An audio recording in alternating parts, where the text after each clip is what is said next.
Mr. Speaker, I would like to say that it is unfortunate that governors who are supposed to appear before this committee, some of them were averse in appearing and elected not to appear. Mr. Speaker, yourself, having been a governor, you are appearing in these committees of parliament without fail, and they should borrow the good example from you, Mr. Speaker. And I know, Mr. Speaker, having been a governor, you will assist us in making sure that we instill discipline into the governors who are now behaving that they are above the law. Mr. Speaker, I would like to say that oversight is not communal, and so it's unfortunate that the Council of Governors can purport to give a directive to individual governors, yet oversight, Mr. Speaker, or accountability, Mr. Speaker, is supposed to be for a particular individual and not communal, Mr. Speaker. When the clerk of the Senate is writing letters, it does not write letters inviting the Council of Governors to come and account for funds that are appropriated or go to the counties. The letters go to specific governors and to specific speakers and clerks of the assemblies, Mr. Speaker. And so it's unfortunate for the Council of Governors to purport to police the governors. We saw very funny spectacles here, Mr. Speaker, where governors who have even come to the Public Accounts Committee, they're in the corridors of Bunge Tower, and they are called by the chair of the Council of Governors and told, please don't go, don't try to go into the committee. I would like to laud some governors who decided to go into the committees and account for the money that is taken to them. For those who did not or who elected not to come, there are specific recommendations. I would not want to repeat them, which have been outlined by our chair, that they would face the consequences as outlined in the law, Mr. Speaker. I would like to say that county assemblies, the way they are fashioned, there are people who have had misgivings, and even reports that have had misgivings that the capacity of the county assemblies might not be good in terms of oversighting the governors. Mr. Speaker, we have been working for the autonomy of the county assemblies. Our county assemblies have become very weak institutions to do oversight to the governors because, number one, they are not autonomous financially. And when they are too hard on the governors, sometimes they are denied their finances. Mr. Speaker, also, I have already said and indicated that some assemblies or some MCAs implement or undertake to implement the projects and programs, Mr. Speaker. And so, if they are involved in procurement of the goods and services, how do they then again turn to be the people to oversight? That is why the Senate then becomes a very important institution in doing oversight, Mr. Speaker. We have looked at the issues, and my chair has ably gone through the issues that pose a fiduciary risk, Mr. Speaker, and one of them is the pending bills.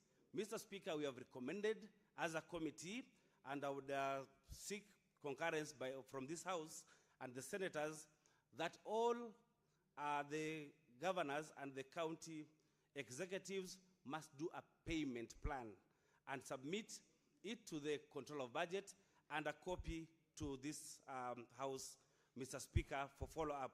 We've also realized that there are system weaknesses in revenue management. Mr. Speaker, we have proposed that there should be automation of revenue collection, Mr. Speaker. And there are under-collections. There's an issue to do with under-collection of revenue, Mr. Speaker. We have advised or recommended that the counties must update the valuation rolls. Even those counties, Mr. Speaker, that have updated their valuation rolls, they are shying from implementing the new valuation rolls for fear of political backlash, Mr. Speaker. We want the governors to be bold enough to make sure that if the county has spent money to write and do new valuation rolls, that those valuation rolls are implemented so that, Mr. Speaker, revenue increases, and when revenue increases, Mr. Speaker, there will be more projects and programs, and also a reduction of the pending bills, Mr. Speaker. We have also talked about incomplete projects, Mr. Speaker. This is a value for money issue, Mr. Speaker. Most of the counties that have started projects, some of them that have been started 5, 6 years ago, up to now, they are incomplete. These projects, Mr. Speaker, belong to the community because when they were being done, public participation was done, and there was need for these projects, Mr. Speaker, to be implemented in those counties. When a new governor is elected, Mr. Speaker, there is a tendency for these governors not to complete the projects. We have said, Mr. Speaker, as a committee, and our recommendation is that those projects must be budgeted for and they must be completed, Mr. Speaker, so that the residents of the counties might get value for money.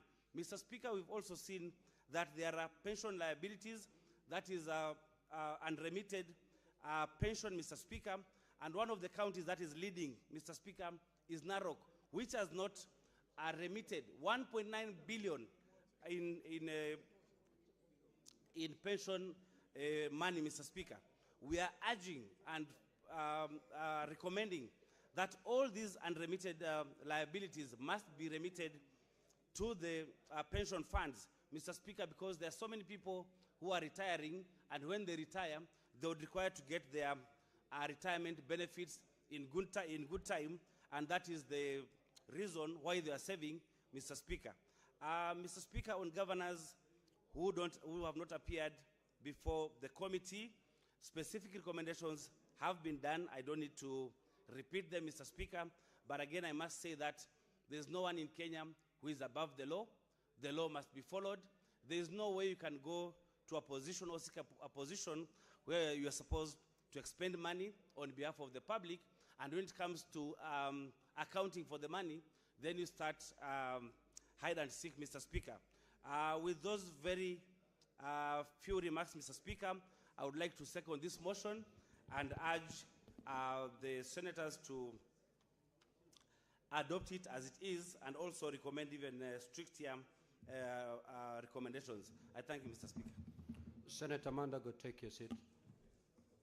Senator for Kisumu County, take your seat, please. Senator Mandago, take your seat. Now, Honorable Senator, I will now propose the question that the Senate adopt the reports of the Senate County Public Accounts Committee on the consideration of the reports of the Auditor General on the financial statements for the year ended 30th of June 2025, A, Volume 1, which was laid on the table of the Senate on Thursday, 26th of March 2026 for the following county executives: Vihiga, Kitui, Bungoma, Embu, Nyandarua, Mandera, Laikipia, Kwale, Meru, Bomet, West Pokot, Nyeri, Trans Nzoia, Elgeyo Marakwet, Narok, and Machakos.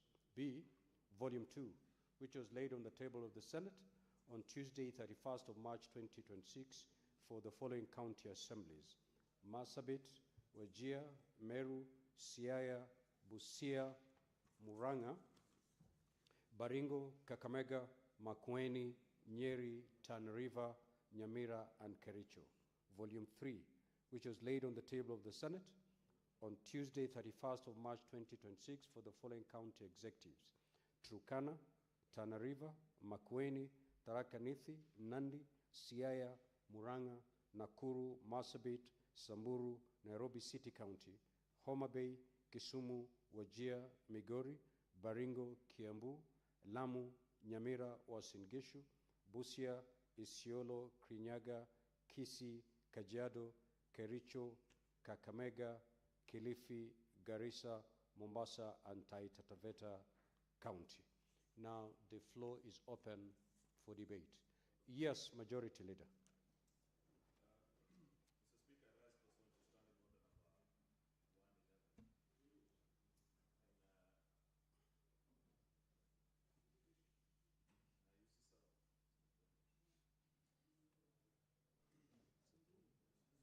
Mr. Speaker, I rise pursuant to Standing Order number 111 on limitation of debate. We have a very unique situation this afternoon, and we must lead the House in how we resolve this matter. It's now 4:24, Mr. Speaker. the House rises at 6:30 unless maybe we move a motion to extend time. And this is just the first of the two motions that are before us, because this is a public accounts. We have a similar motion also for Public Investments Committee. And we must split time equally between the two committees. We only have 2 hours to the rise of the House. And more importantly, Mr. Speaker, I don't know where Senator Ledama is. Oh, yeah, Mr. Speaker, he's moved closer to me. Earlier when I spoke, I did mention that Senator Ledama and Senator Wakoli, who are now in the House, the whips, first must ensure that we have enough people, because we need 24 delegations to pass both reports, both motions, Mr. Speaker. And therefore, we must distribute this time equally from now up to 6:30, so that perhaps we have a set of senators speak to the first motion, and then another set speak to the second motion, because the issues are pretty much the same, and you speak on the same. Therefore, Mr. Speaker,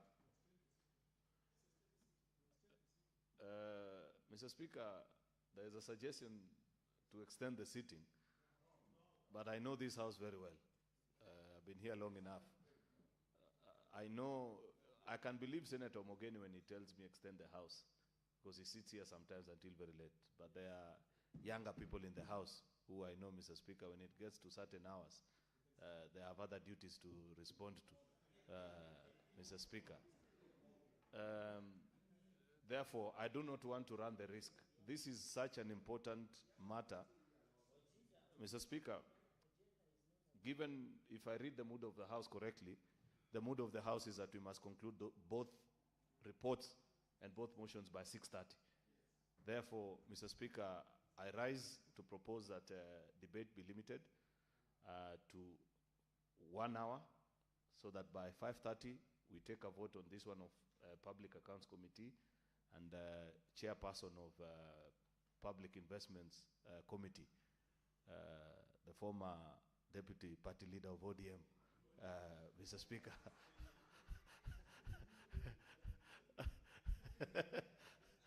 He has another political party, which I'm not sure if he has registered, Mr. Speaker. We'll also take the floor at 5:30, and we make sure that by 6:20 we rise, Mr. Speaker. No, we conclude so that we also vote on that particular one, Mr. Speaker. Therefore, I rise to propose that debate be limited to a maximum of 1 hour, tied to 5 minutes each per speaking member. I thank you, Mr. Speaker. I request the Leader of Minority to second.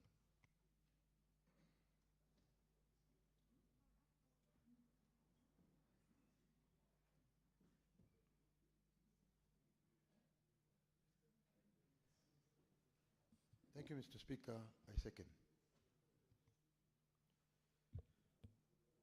Now, honorable senators, I may not need to propose the question. Can I proceed to put the question? That debate on this particular motion be limited to 1 hour, with a senator speaking for not more than 5 minutes. Will as many as of that opinion say aye? Will as many as of the contrary opinion say nay? The ayes have it. So if you get a chance to speak, kindly do so for not more than 5 minutes. Senator Edwin Sifuna. Speaker, I am a very proud member of the Public Accounts Committee, and I am very proud of the chair of the Public Accounts Committee. You have done a fantastic job in leading this committee, Honorable Speaker.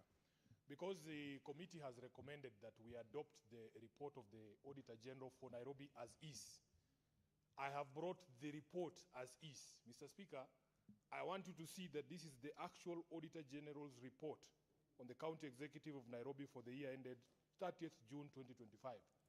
And Honorable Speaker, we have agreed in the Committee of Public Accounts that if we are going to deal with the problems of devolution, that fight must begin in Nairobi. And when you read this report, Honorable Speaker, you can see why we are recommending very, very drastic measures against the county government of Nairobi.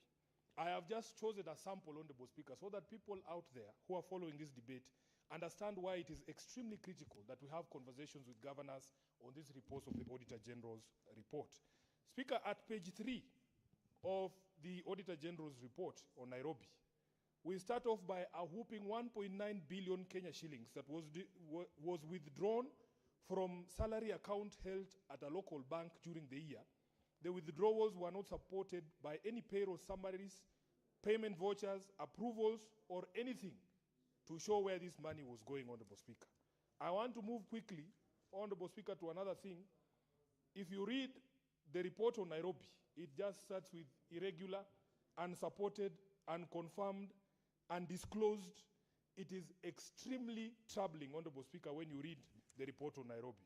You come to something that the people of Nairobi have been complaining about, garbage collection. Speaker, this one, I just want to read it verbatim.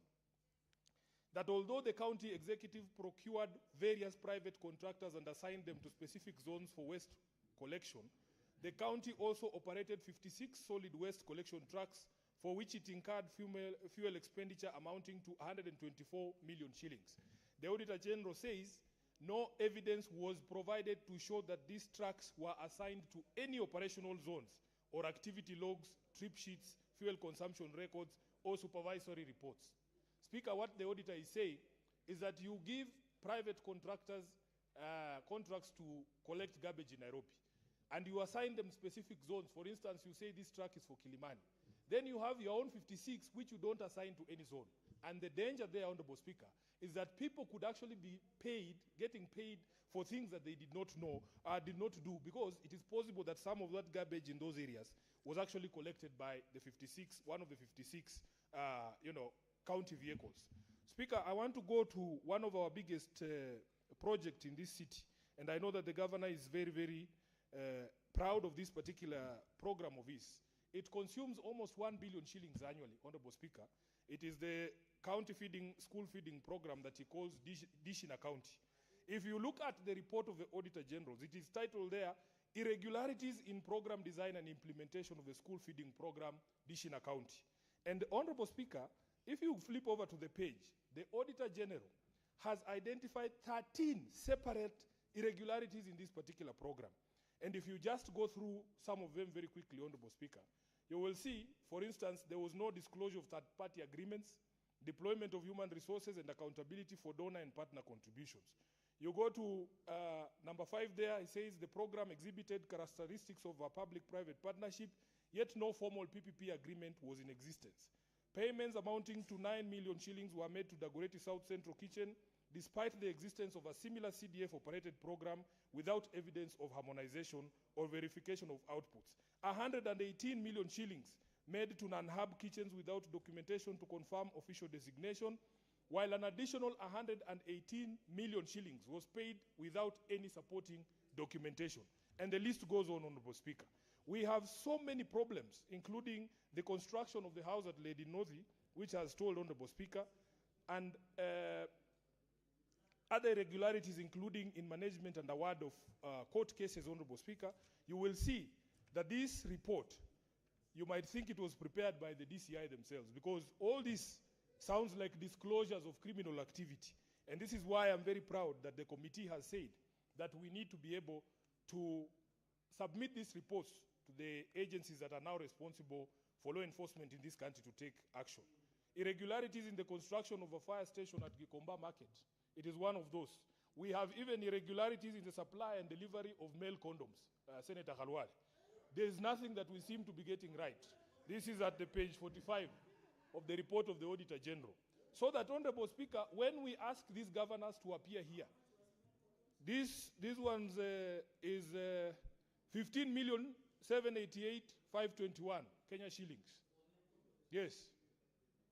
This is the Auditor General's report. This report was not prepared. It was not prepared by Sifuna. So, Speaker, I heard the chair of the Council of Governors this afternoon. I heard him say that we need to be nicer to them when they come to the Committee of Public Accounts. Honorable Speaker, it is not possible to be nice in the face of such irregularities when our people are suffering and they need the support of this Senate to be able to bring governors to account. That Wajir governor himself, Honorable Speaker, you have heard the report from the chair about the question of relief food. They say that we come there to embark.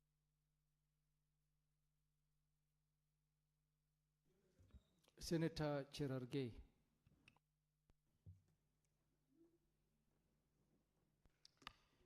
Thank you, Mr. Speaker. Sir, I want to rise by supporting our committee. Today afternoon, I'm a proud member of County Public Accounts Committee and more so, serving as the senator in this session. Mr. Speaker, I want to begin by saying the following. Mr. Speaker, I am very surprised and I'm happy and number of county governments, Mr. Speaker, has been named and shamed, including Nandi County, Mr. Speaker. If you want to visit the county headquarters of corruption, larceny, ineffectiveness, moribunds, public plundering, you need to visit Nandi County, Mr. Speaker. And I'm happy and I want to challenge EACC and DCI, Mr. Speaker, to seize up the recommendations that we shall adopt as a House, Mr. Speaker.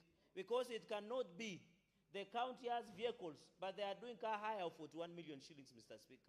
It cannot be that there are no drugs in Maraba, in Kapsabet, in Kabiyet, yet the governor allocates himself 484 million for pleasure, office entertainment, chai and mandazi, and personal escapades, including in Masai Mara.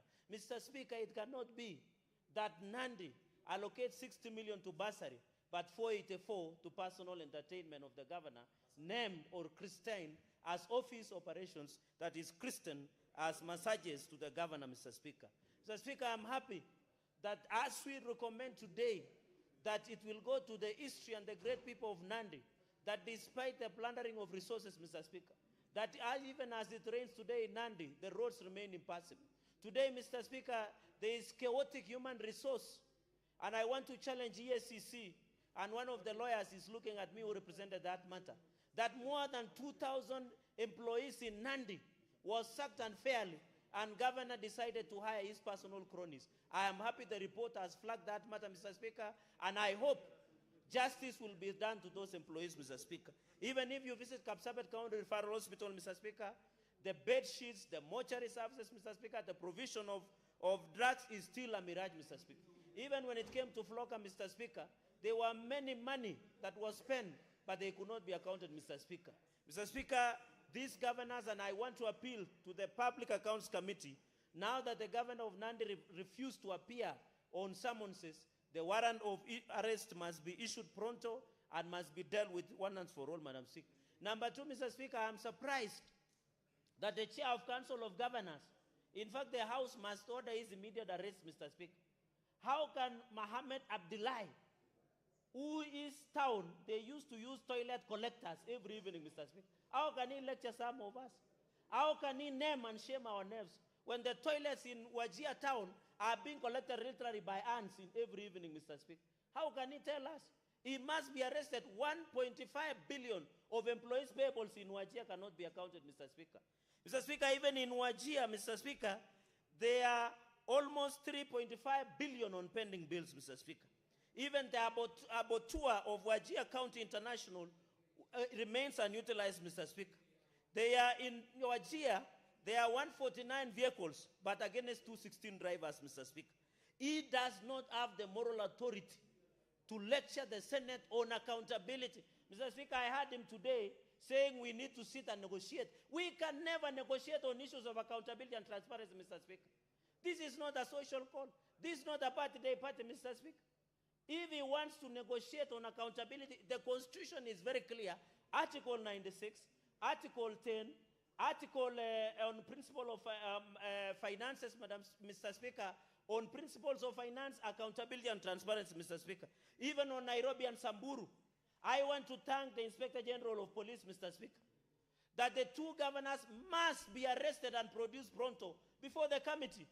And we are proposing, Mr. Speaker, to the IG that the police parliamentary offices, we must use them to all the two governors, Governor of Samburu, Governor of Nairobi, until they are processed, because lawyers know, Mr. Speaker, the warrant of arrest will only be discharged when the two governors appear before our committee, Mr. Speaker. So they must be dealt once and for all. And I want to appeal that the Senate prepares a charge sheet on all these governors. We present to the DPP. They should be declared unfit to all public office for all governors who have refused to appear, Mr. Speaker. On Kericho, Mr. Speaker, on Kericho, apart from the mass graves, the closing of the hospital, the poor sanitation, Mr. Speaker, the adverse opinion means they got an E-. And I want to challenge the majority leader to lead us. That governor must be done forensic audit and BL once and for all, Mr. Speaker. On Siaya, finally, I have seen Governor Orengo, Mr. Speaker. Senator, your time is up. Senator Mwini Haji. Asante Mheshimiwa Spika kwa kunipa fursa hii kuchangia ripoti ya kamati ya uhasibu wa bunge hili. Mheshimiwa Spika, kwanza kabisa naunga mkono ripoti hiyo na kwamba wamefanya kazi nzuri kama kamati. Kwa muda wa karibu miezi miwili wameweza kuangalia ripoti zote na kwa hakika wameweza kufanya kazi nzuri kabisa. Kwanza Mheshimiwa Spika, pia nichukue fursa hii kupongeza bunge la kaunti ya Mombasa kwamba ni moja yale mabunge ambayo walipata unqualified opinion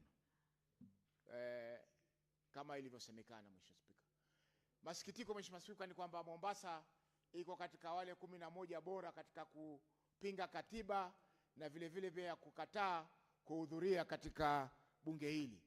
Mheshimiwa Spika, tukiangalia Mombasa kwa sasa ina matatizo mengi.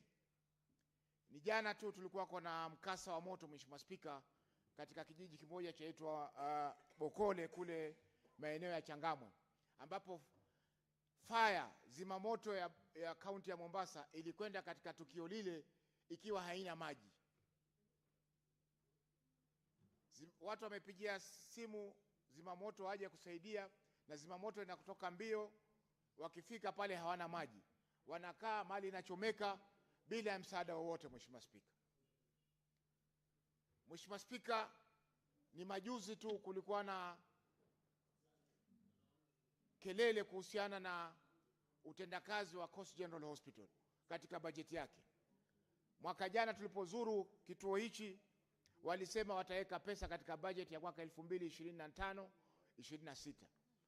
Juzi tulizuru kituo hicho Mheshimiwa Spika na kamati ya biashara na viwanda ya bunge hili, wakasema sasa wataweka katika mwaka 2026-27. Kwa hivyo kila mwaka ni kuongeza, na wasivyo na Mheshimiwa Spika, kwa vile hawana mipango, walikuwa wasema sisi tunataka tuje tena katika bunge la Senate tuongezewe pesa ili tuweze kumaliza mradi huu, wakati wao hawajatoa hata ndururu katika commitment yao ya shilingi milioni 250. Mheshimiwa Spika, tukiangalia kaunti ya Mombasa kwa ujumla ni kaunti ambayo ina uwezo mkubwa, lakini tukiangalia hivi sasa katika mapato, ripoti ya auditor ya miezi 6 ya kwanza ya mwaka huu, tutapata kwa pesa nyingi zinapatikana katika mahospitali, na katika hospitali hizi Mheshimiwa Spika, huduma ni duni. Ni kwa sababu hakuna wahudumu wa kutosha, hakuna madaktari wa kutosha, hakuna vifaa vya kutosha. Hivi sasa katika hospitali kuu ya Coast General haina MRI ambayo inaweza kutumika wakati wagonjwa wamekwenda Kwale na shida za MRI.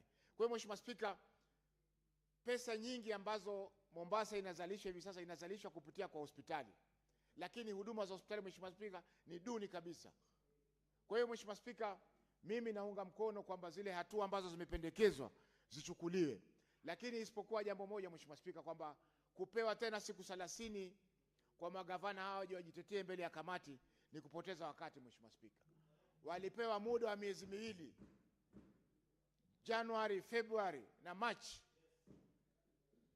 waje wajitetee kuhusiana na zile audit queries. Na hiyo sio mara ya kwanza walikuwa wakutana na hizi maswali walikuwa wanauliza auditor. Maswali haya walipewa kutoka mwezi wa 9 mwaka jana, wayajibu, wakashindwa kuyajibu, na waliposhindwa kuyajibu yakaletwa katika bunge la Senate. Bunge la Senate waliamua kususia. Kwa hiyo Mheshimiwa Spika, lazima hatua ichukuliwe. Kama ni mtu kushtakiwa ashtakiwe, atapata fursa ya kujitetea mahakamani, lakini kupewa tena siku 30 Mheshimiwa Spika ni makosa. Kwa hivyo kamati Mheshimiwa Spika, mimi naunga mkono, lakini hakuna kuwapa hata siku moja kuja kujitetea, kwa sababu walipewa siku za kuja kujitetea, lakini wakakataa kuja mbele ya bunge la Senate na kamati zake kujitetea. Namalizia Mheshimiwa Spika kusema kwamba bunge yetu ya county Mheshimiwa Spika. Asante, Senator.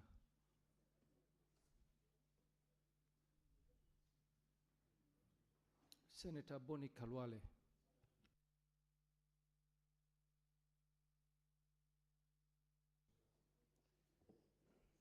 Thank you, Mr. Speaker. Mr. Speaker, before I support this motion, allow me to congratulate my kid brother, Senator Godfrey Osoti. Osoti remains stoic. When you are fought in politics, is when you are being told you are strong.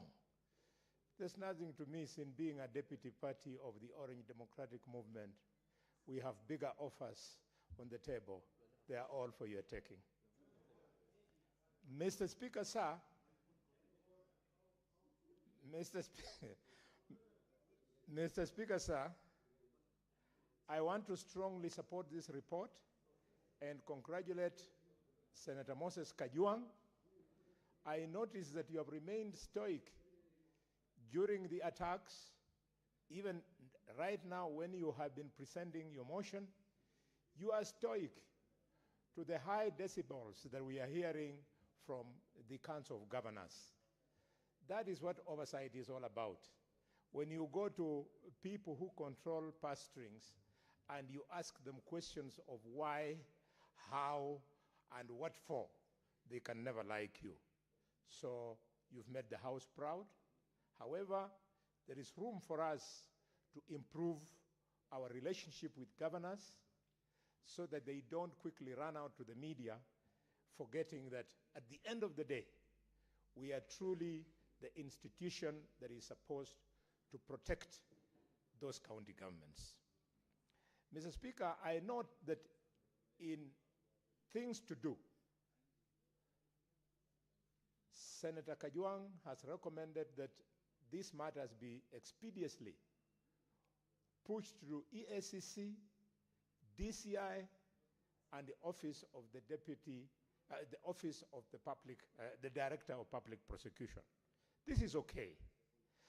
But my dear colleagues, are we hearing what is going on in that ecosystem of these institutions? Office of the Director of Public Prosecutions, the EACC, and the DCI? These institutions are not working in harmony. We know there are cases today where EACC has completed investigations. They have made recommendations that the DPP proceeds and takes action by prosecuting some governors. We all know that we have cases in the country today where it's not moving, either because there is some subtle support from the executive, I don't know, or there is some subtle reluctance to some people in the judiciary, I don't know. When we were making this law, the Ethics and Anti-Corruption Act, the popular opinion, Mr. Speaker, then was that we should deny EACC prosecutory powers. It is starting to look like EACC should be given prosecutory powers so that they are not frustrated by the office of the DPP. Mr. Speaker, what is more, there is a case to learn from Uganda. In Uganda, you have the park police. They sit in the park proceedings. And Mr. Speaker, once the case is made against an accounting officer, the park police on the spot arrest the accounting officer. We need to continue doing better legislation so that we can succeed. Mr. Speaker, Senator Kajwang has spoken to the issue of white elephants. That only one white elephant is running in the region of 25 billion shillings. It is truly sad that we have wasted 25 billion shillings for the KIPes. In fact, we went to Likuyani, got some land there. Helicopters arrived in Kakamega, earth movers, all manner of machines. The president was there in person. The Senator Beatrice Ogola.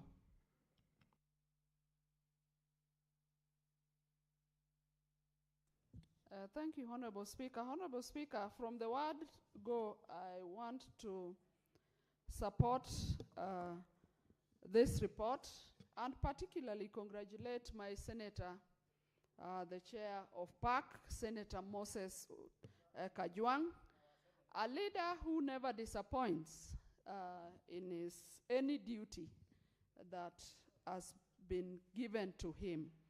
Honorable Speaker, I intend to use very humble words because in our Lenten campaign, this is the Holy Week for my faith. And that week, this week, we only practice humility, forgiveness, giving, and Honorable Speaker, as I say, a lot of forgiveness. Honorable Speaker, I support this report, and I want particularly to talk about some of the recommendations from this Honorable Committee. And to say from the word go, Honorable Speaker, that it is coming out very clearly that governors, while they are the heads of county governments, they are not supporting the spirit of devolution. Honorable Speaker, the issue of pending bills has been discussed here so many times. Honorable Speaker, when counties came to be in 2013, our people were very excited because services were being brought closer to the people, and not only services, Honorable Speaker, resources were also following these functions. And we saw in the initial first term of governors, the counties were very vibrant. We saw upcoming traders were doing a lot of works with the county government, and payments were done. And Honorable Speaker, in the counties you could notice when payments were done, a lot of business people built themselves. But Honorable Speaker, with the counties now not meeting their obligations and not paying their bills, especially to contractors, we can only see a lot of miseries with the traders that we have at the counties. Honorable Speaker, the report has also mentioned that their money is sometimes paid without proper documentation. Honorable Speaker, these are governments that must run their activities as spelled out in the law. The other thing I want to talk about is the issue of non-remittance of pensions, Honorable Speaker. It is very unfortunate, Honorable Speaker, that somebody would work for the years on which they work, but at the end of it, then you find that pensions, their savings have not been ring-fenced, their savings are not available, and we see a lot of these people wallow in miseries all over the counties. The issue of the wage bill also came up, Honorable Speaker, that a number of counties are now having wage bills that are beyond the spelled out limits. We have seen counties having 55% and above, or even the above 35% that was initially spelled out. Honorable Speaker, this only means that very less development is taking place in the counties, and yet our main focus in the counties is services that should be given to our people. If the wage bill is going to be to the percentages that have been spelled out here, Honorable Speaker, then it means less resources are available for health services, less resources are available for water, are available for agriculture, and Honorable Speaker, you know these are very key services that our people require. Then Honorable Speaker, it is also unfortunate that our counties are littered with a lot of unfinished projects. It means there is no value for money for the projects that we have in the counties. And lastly, Honorable Speaker, it is unfortunate that even the on-source revenue that is declared by the counties do not reflect in the services. Thank you, Senator. Senator Hilary Sigay.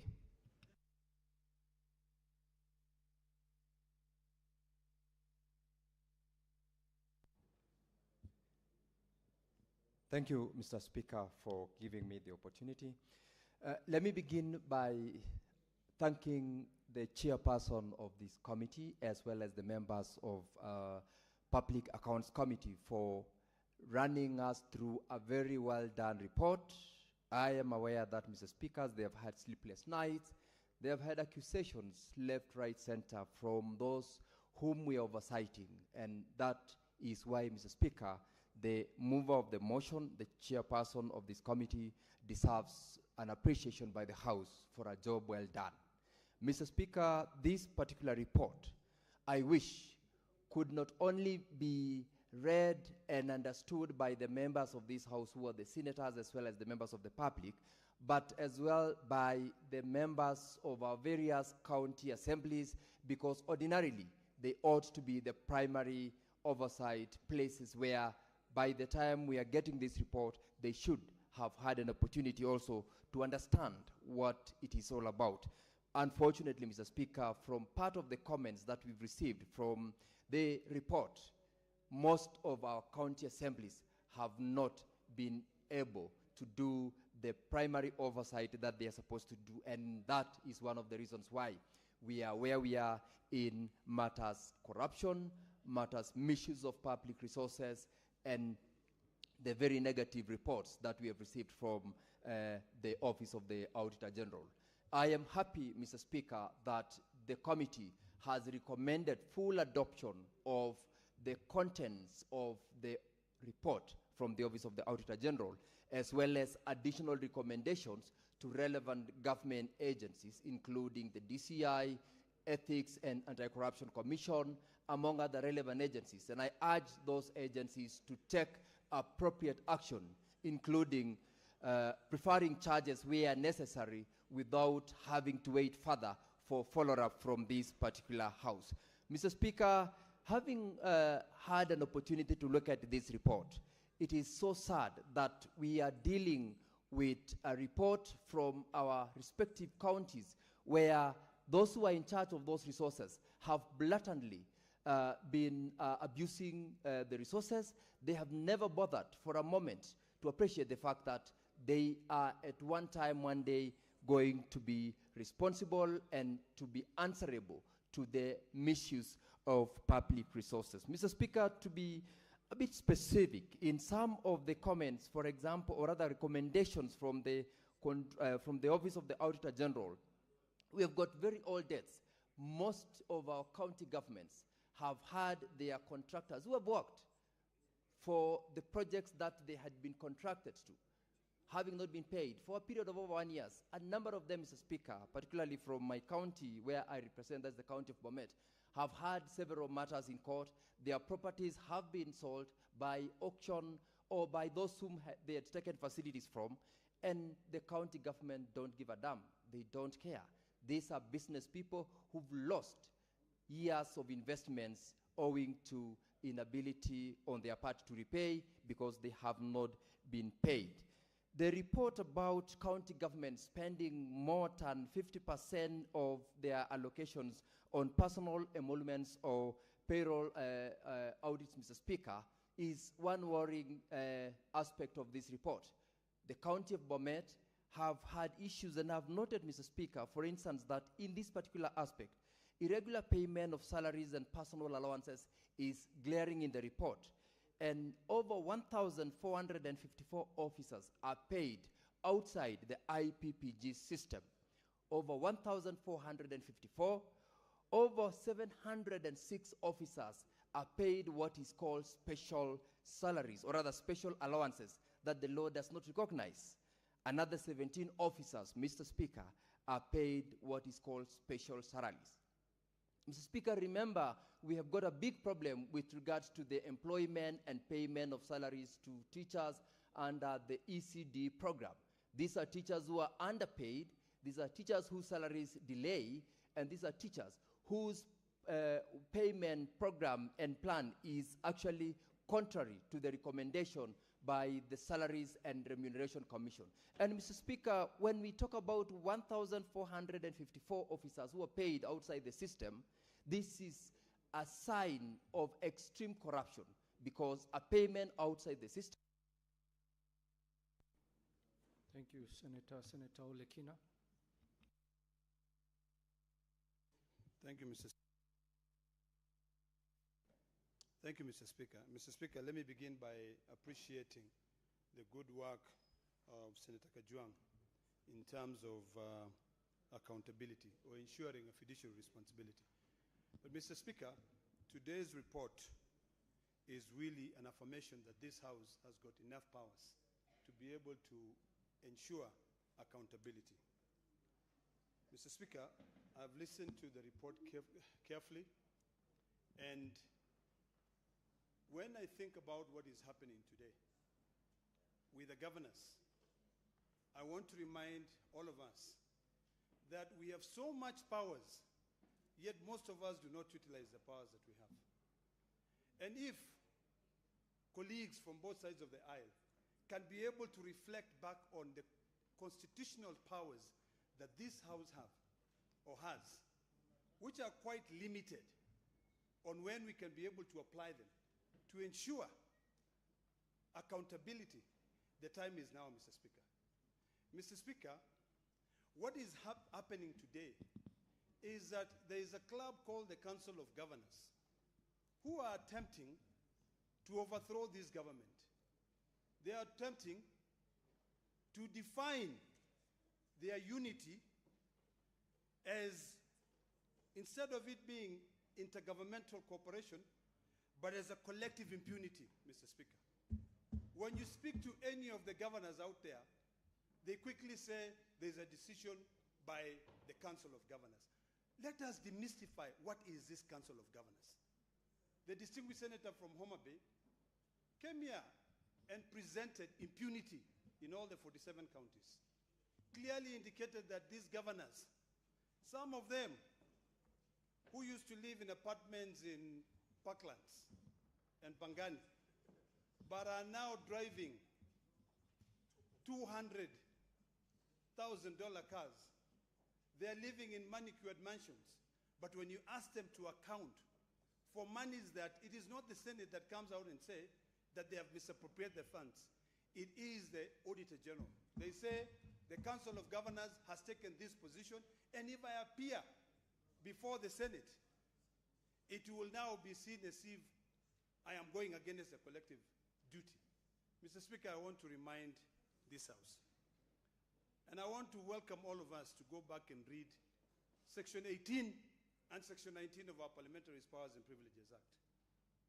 While at it, I'd like to remind all of us to take the Constitution and read Article 226, subsection 5, and Article 125 of the Constitution.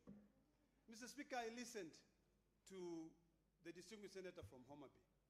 Although I agree partly with some of their recommendations, there are some that I do not agree with. The part that I do not agree with, and I would not be shy but to say, is that you've already summoned someone. The Constitution under Article 125 gives you the same powers as a High Court. Section 19 and Section 18, Section 18 of the Parliamentary Powers and Privileges Act outlines the procedure of witnessing or of inviting a witness and also summoning. And it spells out clearly and says, if a witness who has been summoned fails to appear or appears but does not satisfy the committee, there are consequences. Yet again, you come out and say, let's give them 30 days to be able to appear. For what? So that they can go out there and try to overthrow the sovereignty of this House.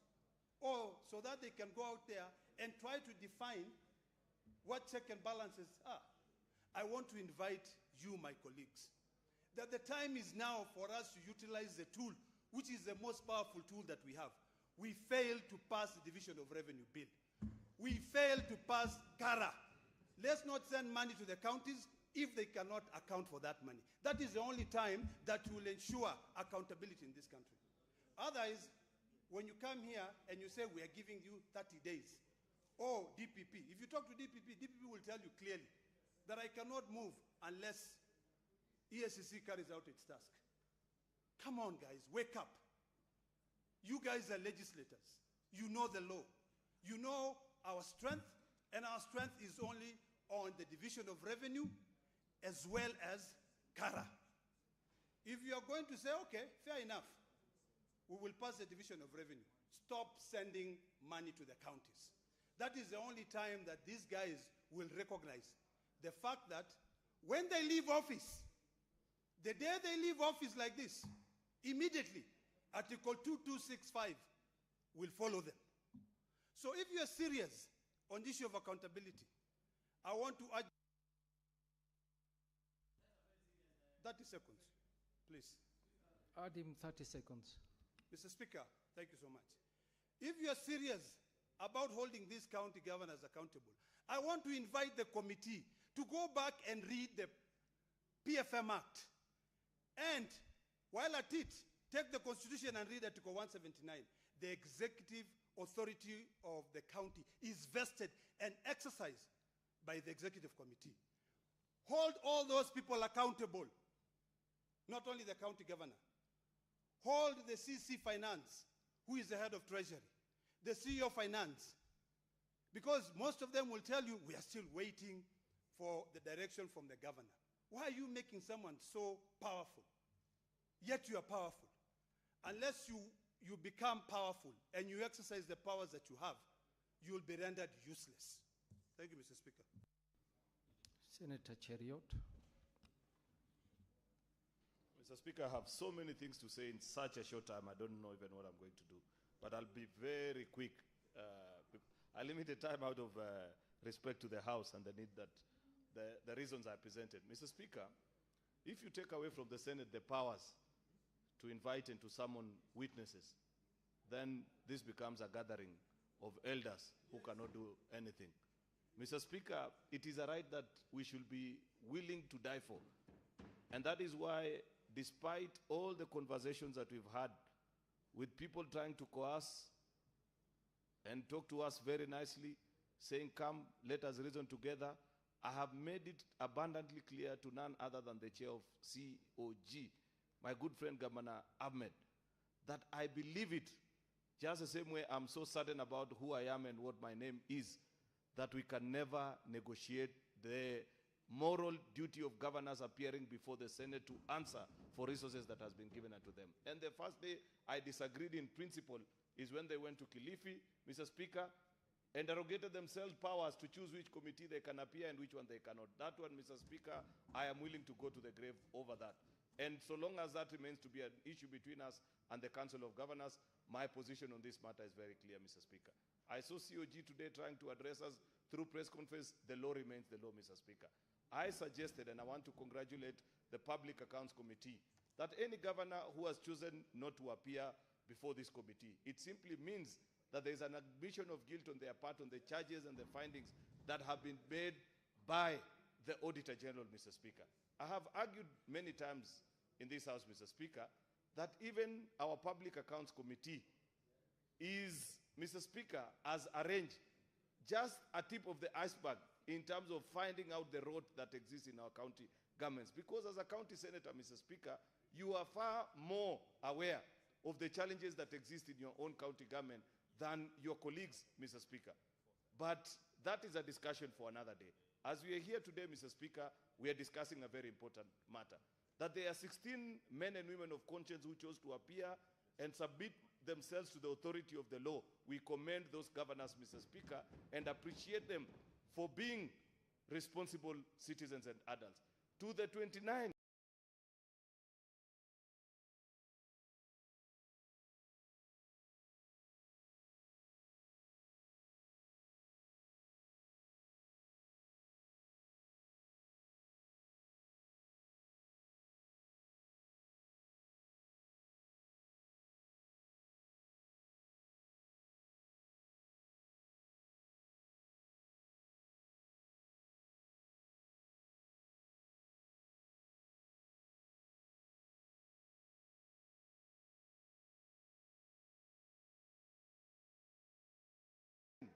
Mr. Speaker, and therefore we need to go to the stomachs of the lions to find out where the money went to, Mr. Speaker, then you can understand why somebody does not want to appear before Public Accounts Committee.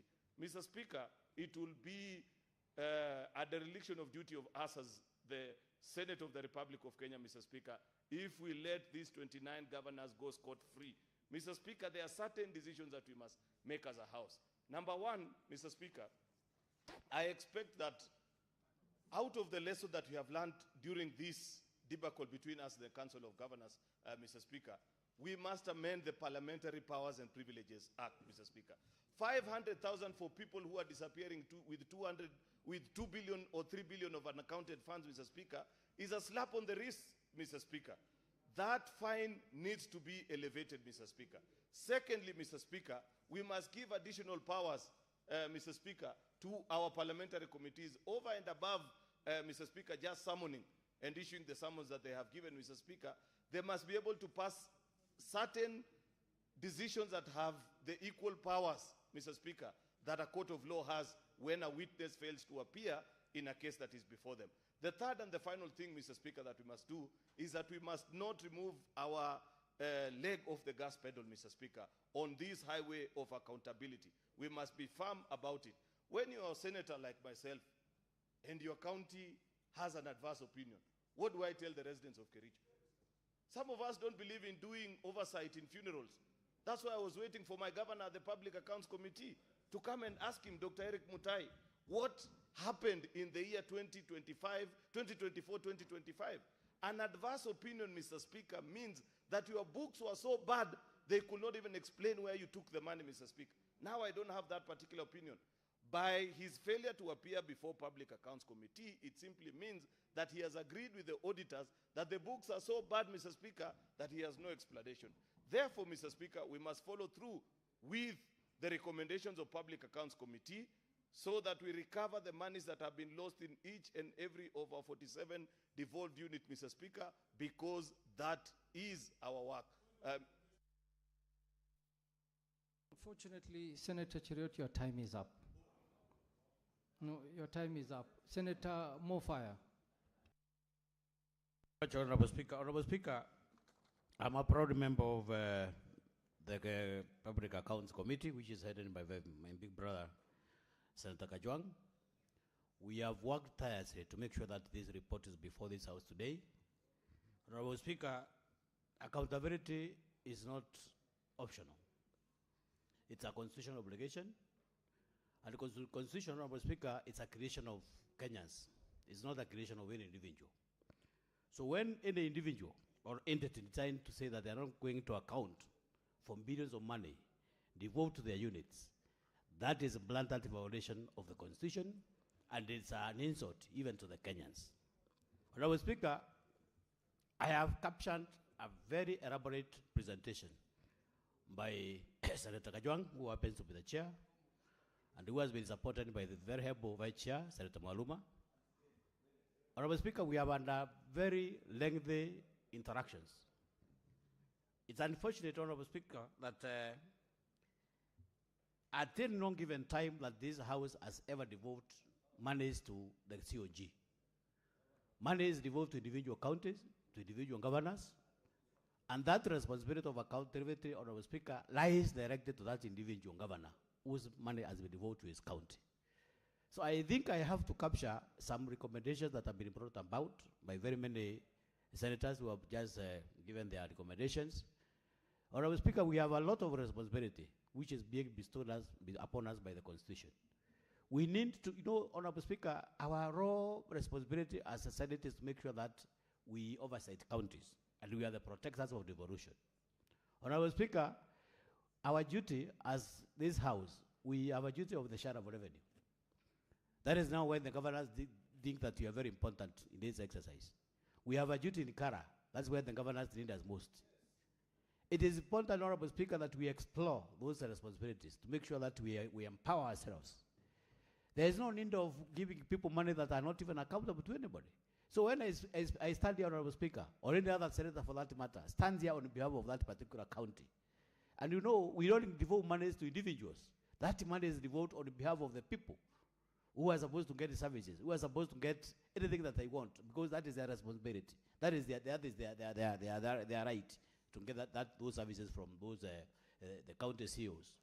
So when a governor is requested or required to appear before any particular committee, for that matter, to come and account for the money that he has been able to receive for that particular time, and then government decide not to come, then, Honorable Speaker, I think we are getting ourselves very irrelevant in this exercise. That is why, Honorable Speaker, we mean to explore some of the recommendations that we are supposed to make, because at the end of the day, if we don't make ourselves relevant in this matter, we are likely to be very irrelevant in the future. The governors are waiting to see who is going to blink before the other. And I'm very sure, Honorable Speaker, we are the ones who are holding the better part of the knife.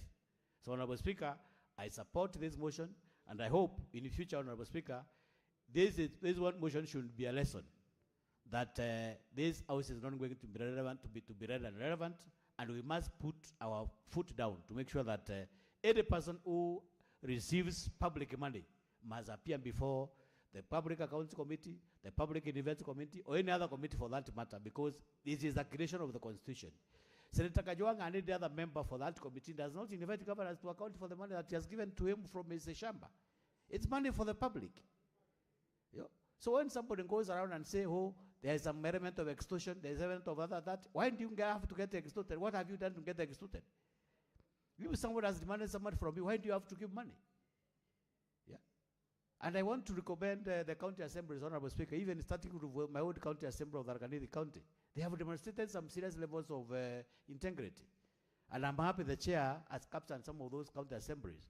And they have actually, most of those county assemblies defied their governors to come before the county Public Accounts Committee. So, Honorable Speaker, I support and I hope some of those recommendations that have been brought by Senator Aledama, Majority Chedinda, and any other senator for that matter must be captured, so that we must make sure that this house is not going to be taken just lightly, just like another street committee in the streets. Thank you, Honorable Speaker. I support. Senator Osotsi, but be brief. Well, Mr. Speaker, allow me to raise three very fundamental points in regards to today's historic day. As you know, Mr. Speaker, today is the last date under Article 229 when we are supposed to have examined, considered, and taken appropriate action on the audit report. But, Mr. Speaker, there is one important observation that National Assembly is not adhering to the ruling of the court and also Article 229. Even as we are struggling here as the Senate, the National Assembly has completely ignored the High Court ruling, which this House went to the Court of Appeal, and the Court of Appeal rejected our appeal. They have decided to go on as usual, and that means they are 3 years behind. And yet, Article 203 provides that the shareable revenue will be computed on the basis of the provision of Article 203.3 that says most recently audited account of revenue received and approved by the National Assembly. I think this is a very important point for this House to note, that immediately after today, as a Senate, we must make a decision on how the Article 203 is going to be complied with. And we can come up with a motion, Mr. Speaker, to say that the division of revenue effective from this year will be based on the most recent audited accounts, because the National Assembly has completely ignored the ruling of the court. And that means our counties will get more shareable revenue. So that is a very important take-home from today's exercise. Secondly, Mr. Speaker, I have sat here for 4 years, Mr. Speaker, and every year we are coming up with reports, recommendations on the same things and nothing seems to be happening in our counties. It has become like a ritual, Mr. Speaker. We make recommendation to EACC and nothing happens. I think, Mr. Speaker, we need to move to the next step, considering the behavior of our governors, to bring in EACC here so that they can explain to us why they are not taking any tangible and quick action on the recommendations that we have been giving. Otherwise, Mr. Speaker, I'm concerned that we will finish our term when we have done nothing in terms of ensuring that the culprits are punished and they are properly punished, Mr. Speaker. Now, coming to the reports, Mr. Speaker, I want to concur with the chair of PAC that the industrial park project, Mr. Speaker, if you are not careful, 23.5 billion public money is going to be wasted in this project, Mr. Speaker, because very little is happening in our counties. And yet we have appropriated 500 million for each county, Mr. Speaker, for this project. We need to take some drastic step, and I want to agree with the chair of PAC that this House should call for a special audit of this project so that public money is protected. Mr. Speaker, in the same vein, the issue of revenue management systems in the counties, those are loopholes for corruption, Mr. Speaker. Something has to be done so that we have a unified revenue management system.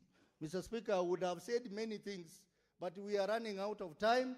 But just allow me to say the last thing, that the notorious governors who have failed to appear before committees, who have bad reports, are also governors who have somehow created friendship with the head of state. That they have discovered that the easiest way to protect themselves is to become friends of the president. I want to tell the president of Kenya, avoid those governors like plague. Because they refuse to come here, they have bad audit reports, by then they get it easy, they become friends of the president, they become party leaders of parties, so that they hide. Thank you, Senator Kisang.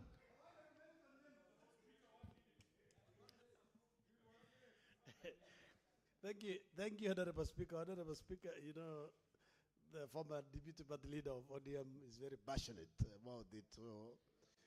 And I want to say that I don't think, you know, the president is entitled to relate with anybody. These are Kenyans. So, Honorable Speaker, I rise to support this particular motion strongly because, Honorable Speaker, when devolution came into effect, what we thought, what Kenyans were desiring was development because they thought some regions of the country were not getting development from the national government then, Honorable Speaker. But it is unfortunate that what we have done, instead, we have devolved corruption instead of devolving development, Honorable Speaker. Look at the part of the country. Sometimes every year they say there's drought, there is no water, people are dying, animals are dying, and the governors would have used the resources that have been devolved to do boreholes, do water pans, so that the people may have water. But instead of doing this, they decide to go and caucus themselves along something called, is it Council of Elders or Council of Governors, that is nowhere, it's not recognized in any law, Honorable Speaker. So these are people who we need to be serious. I agree that when the Division of Revenue and CARA comes here, we sit on it until they behave. I know when we sit on it, our people may also suffer. So we have to look at it clearly so that we don't also let our people suffer because of a few people. In fact, I'm surprised. I'm surprised to some of us. One of the governors who has refused to come to committees was brought here by the county assembly. And you and some of the senators, instead of impeaching that particular governor. Senator yes. Kisang, do you want to be informed? Yeah, I don't have a problem. I can be informed. In your time. In your time, in your 5 minutes. Okay, continue. Proceed.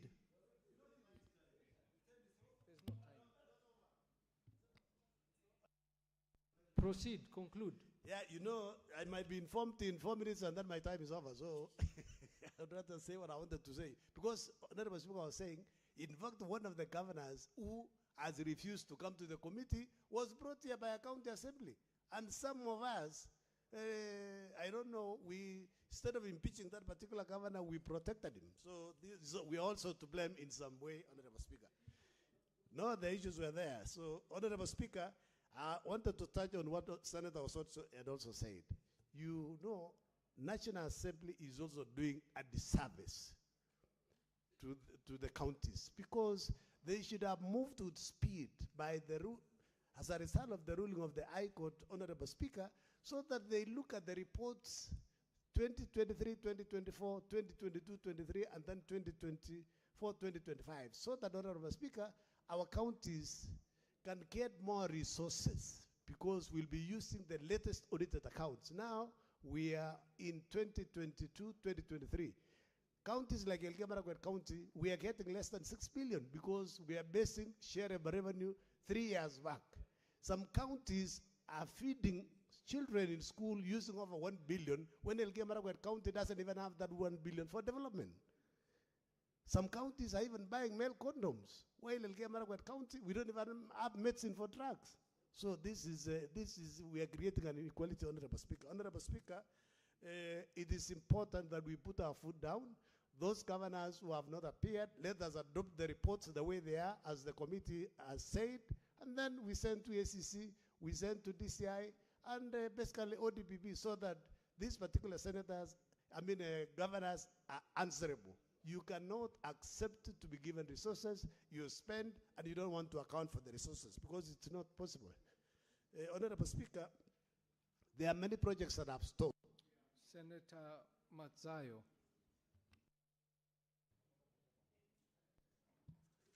Asante Mstahiki Spika. Mstahiki Spika, kwanza nataka kujivunia hii nyumba ya Senate kwa sababu tuko na ripoti ambayo ni ripoti ambayo tumeitegemea sana. Kitu cha kwanza nataka kusema ni kwamba ile kamati yetu ya CPAC imefanya kazi nzuri sana, na wameweza kuleta recommendations ya kwamba hatua itakayochukuliwa iwe itaweza kuwa kama somo kwa wale ambao wamevunja sheria.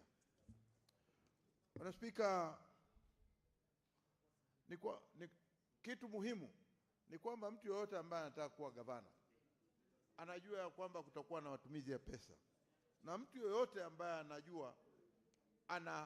anajua kabisa ni mambo ya pesa, ni lazima awe tayari kuweza kuulizwa maswali na kuweza kujibu jinsia ya matumishi ya zile pesa ambazo wanatumia. Bwana Spika, kujipiga kifua na kuanza kusema ya kwamba hatutakuja Senate, hiyo haitasaidia. Kitu ni kwamba lazima kuwe na maridhiano, lakini mahali ambapo hapana ridhiano, ndio sababu hii ripoti ambayo imeletwa na mwenyekiti ndugu yangu Kajwang pale, naweza kuiunga mkono kwa dhati ya kwamba imesema ya kwamba hawa ni lazima wachukuliwe hatua. Bwana Spika, tunajua kwamba hii ripoti hivi sasa ni lazima ipelekwe. Bwana Spika, hapo juu kuna kelele kidogo. Bwana Spika,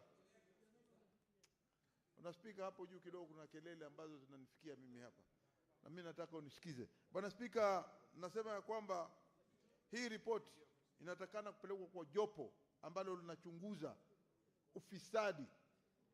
Inatakana kupelekwa katika yule mkuu wa jinai DCI. Bwana Spika, ripoti kama hii ni ripoti ya kusikitisha, tukiona kwamba pesa ambazo ziko katika serikali za mashinani zinatumiwa kiholela.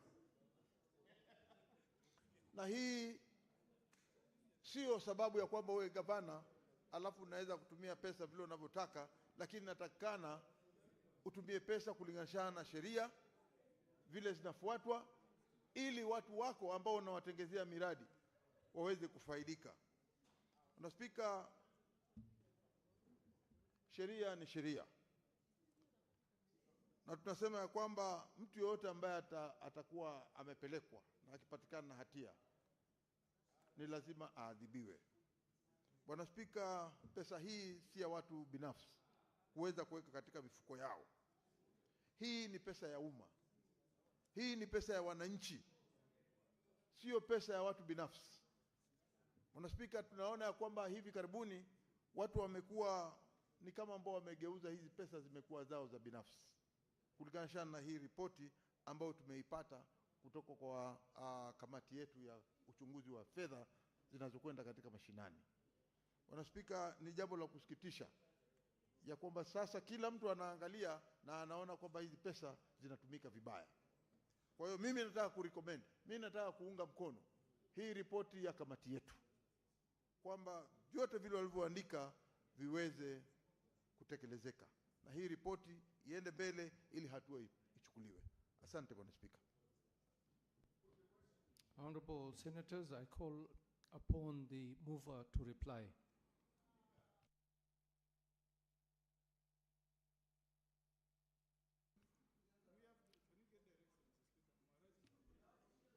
Give Senior Counsel Mogeni the mic.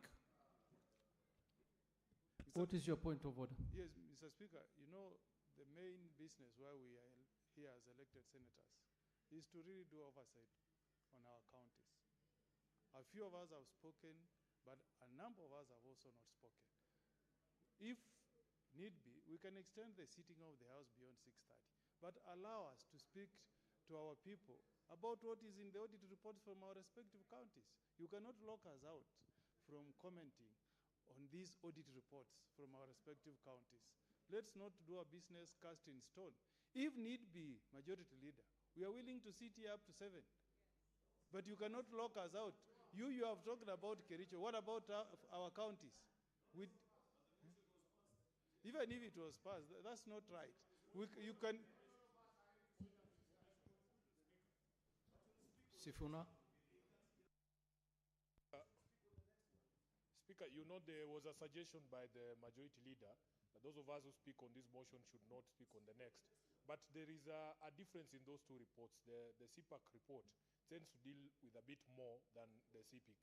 So maybe let us increase the time for this report and reduce the CPIC one, which is okay. Yeah, because it is the more interest, even for you, for Migori, you want to speak on the issues in the CPAC report as well.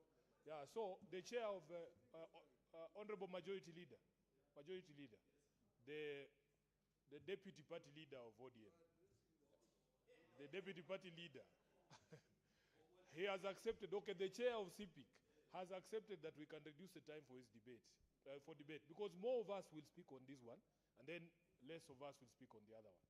I think that is fair, Senator Morgan and chair, through the chair.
Honorable Senators,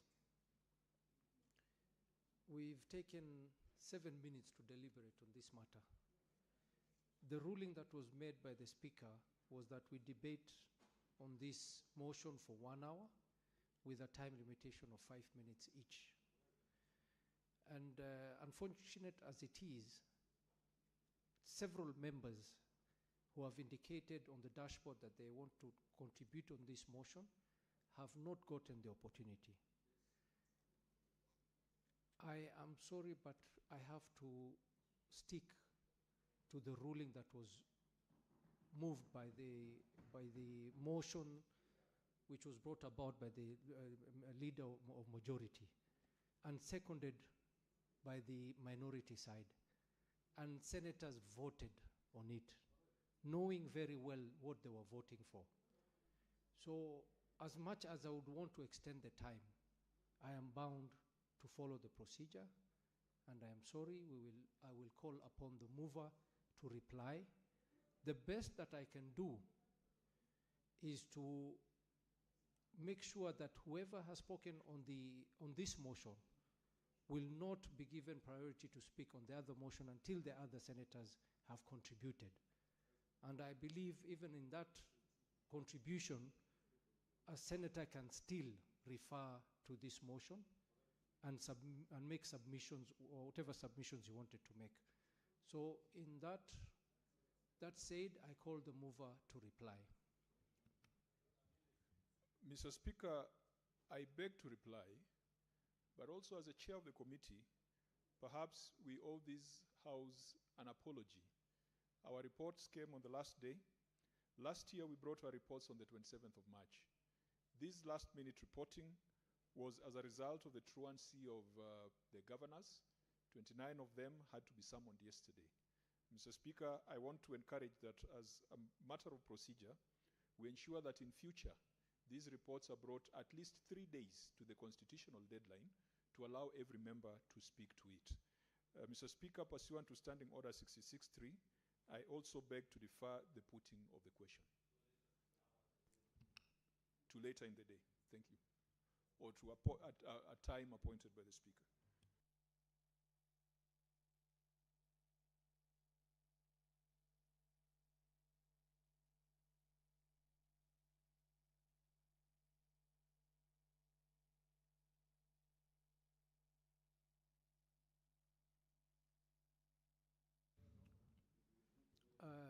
That motion is deferred for voting to a later time today.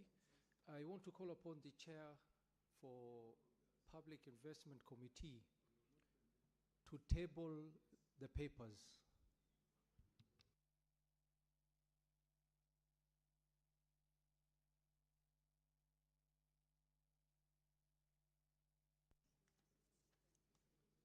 Thank you, Mr. Speaker. Mr. Speaker, I beg to lay the following papers on the table of the Senate today, Tuesday, 31st March 2026. Volume 2, Report of the Select Committee on County Public Investments and Special Funds on the consideration of audit report of the following county entities for the year ended 30th June 2025. Mr. Speaker, you will allow me, Madam Speaker, you will allow me not to read the names of entities because it's going to take a while. So we have Kajiado County, Kiambu County, Homa Bay County, Migori County, Kisii County, Machakos County. Senator Osoti, you can do so, but indicate as indicated in the supplementary order. Okay, let me repeat. I beg to lay the following papers on the table of the Senate today, Tuesday, 31st March 2026. Volume 2, the report of the Select Committee on the County Public Investments and Special Funds on the consideration of audit reports of the following county entities for the year ended 30th June 2025. The entities as indicated in this paper are Kajiado County, Kiambu County, Homa Bay County, Migori County, Kisii County, Machakos County, Baringo County, Isiolo County, Busia County, Kakamega County, Bungoma County, Kitui County, Siaya County, Laikipia County, Turukana County, Narok County, Uasin Gishu County, Nairobi County, Meru County, Trans Nzoia County, Nakuru County, Kilifi County, Kericho County, Kisumu County, Kwale County, West Pokot County, Nandi County, Bomet County, Kirinyaga County, Nyeri County, Taita Taveta County, Nyandarua County, Samburu County, Garissa County, Elgeyo Marakwet County. Volume 3, Report of the Select Committee on County Public Investments and Special Funds, containing the summary of key audit findings in the audit reports for water companies, municipalities, hospitals, and special funds for the year ended 2024-2025. Thank you, Madam Speaker. Please proceed to move the motion. Madam Speaker, I beg to give notice of the following motion: that the Senate adopts the reports of the Select Committee on the County Public Investments and Special Funds on the consideration of audit report for the year ended 30th June 2025 of the following: Volume 2, laid on the table of the Senate on the 31st March 2026 for the following county entities.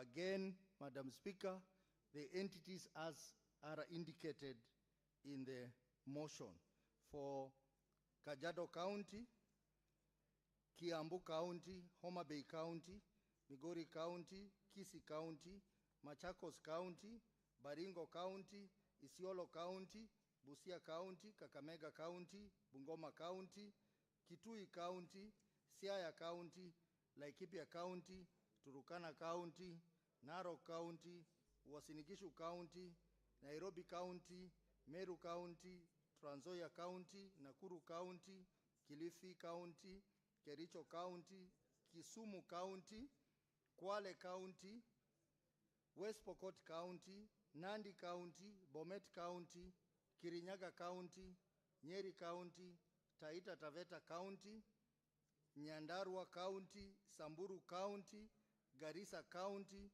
Elgeyo Marakwet County. 2, Volume 3, Summary of Key Audit Findings in the Auditor General reports for the water companies, municipalities, hospitals, the special funds for the financial year 2024-2025, laid on the table of the Senate on Tuesday, 31st March 2026. Thank you, Madam Speaker.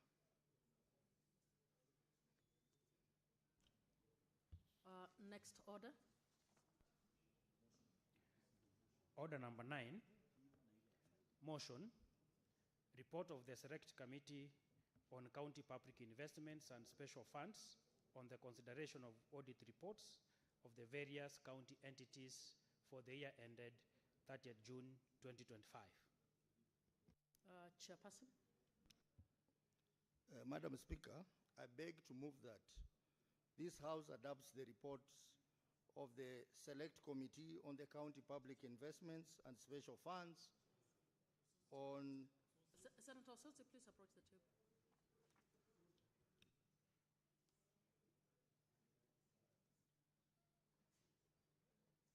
Sorry, Madam Speaker. Madam Speaker, I beg to move that the motion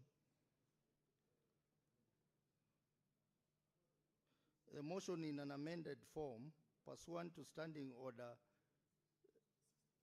62, that the Senate adopts the report of the Select Committee on the County Public Investments and Special Funds on the consideration of the audit report for the financial year ended 30th June 2025, of the following: Volume 1, laid on the table of the Senate on 26 March for the following county entities. Again, Madam Speaker, the entities are many, so as indicated in the order paper.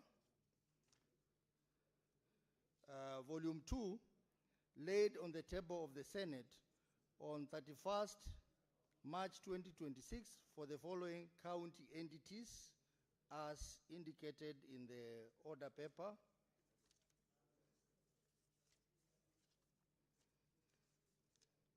And Volume 3, summary of key audit findings in the Auditor General reports for water companies, municipalities, hospitals, and special funds for the financial year 2024-2025, laid on the table of the Senate on Tuesday, 31st March 2026.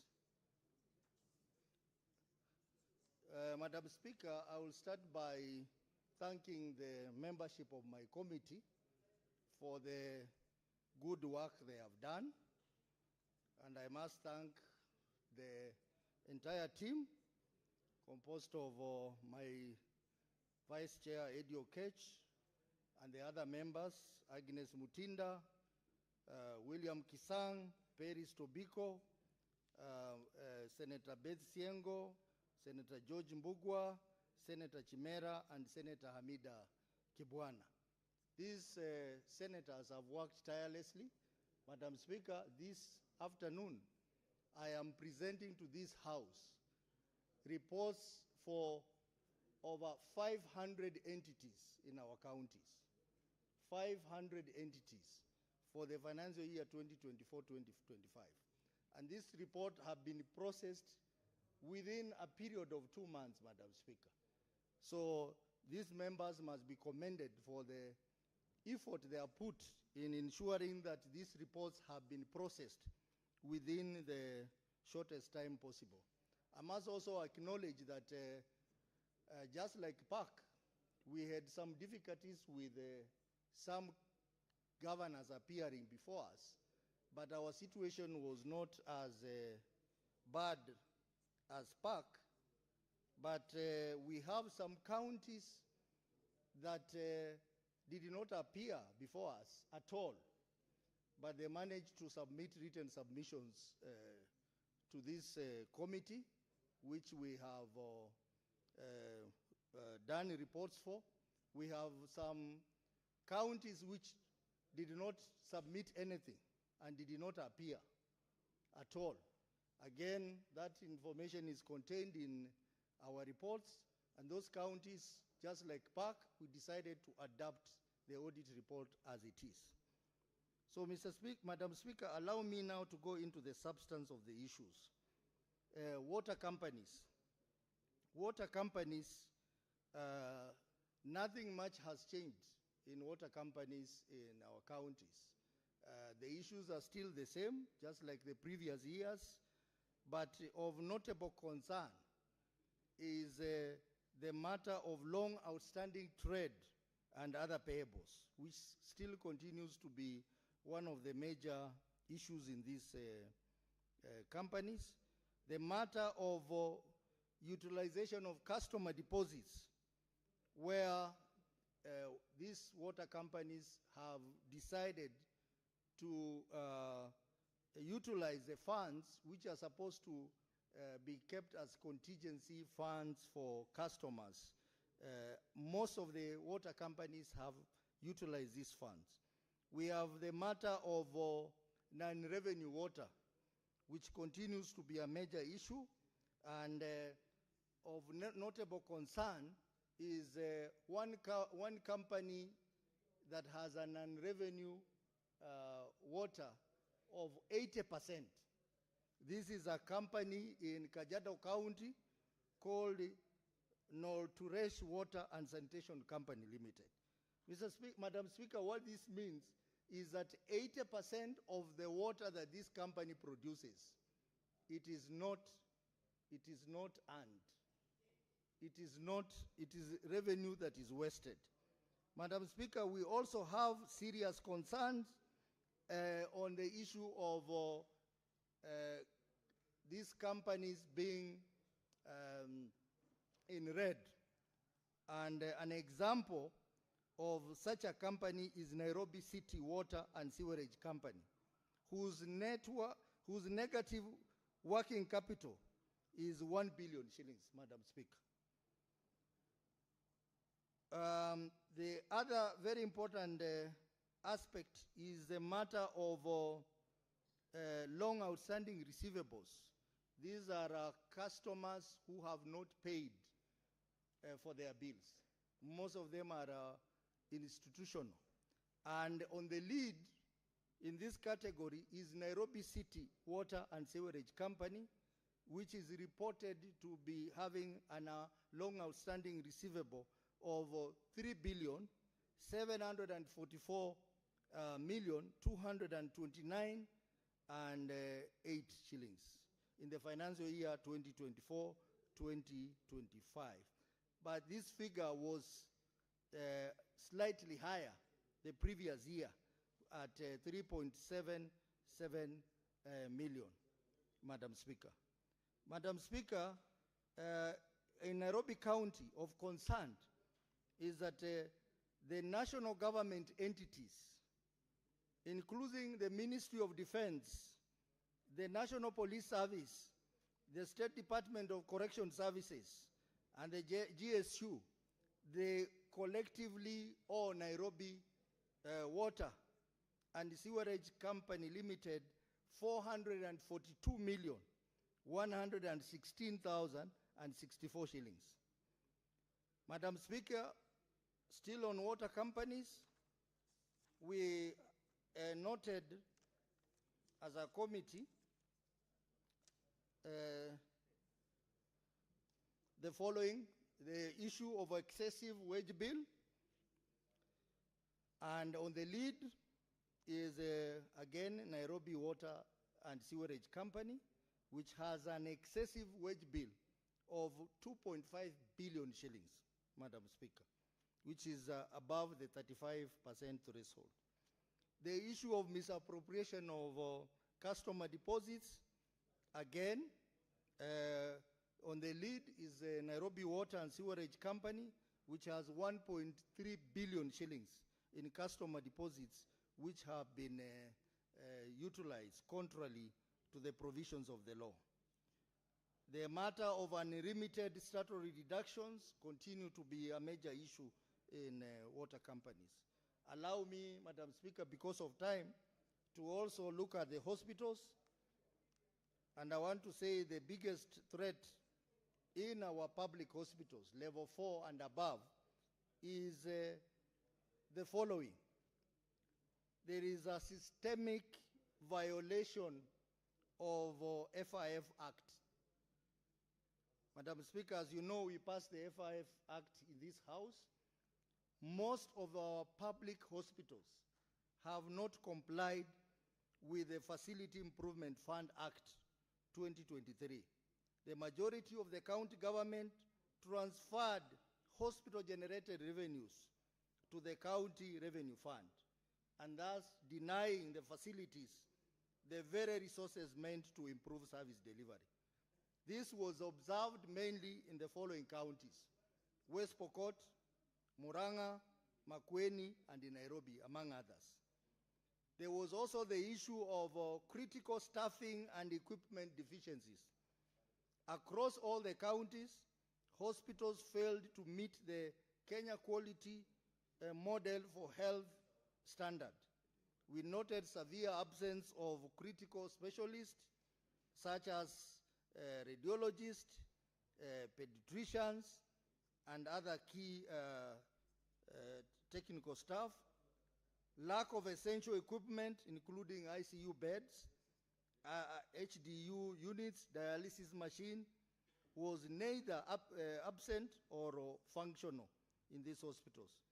For instance, Mutuini Hospital, which is in Nairobi, had only 2 medical officers against a requirement of 16 and no ICU bed at all. Busia Referral Hospital did not have an ambulance, and the mortuary could not hold bodies. The bodies were beyond, the number of bodies were beyond the capacity of the mortuary.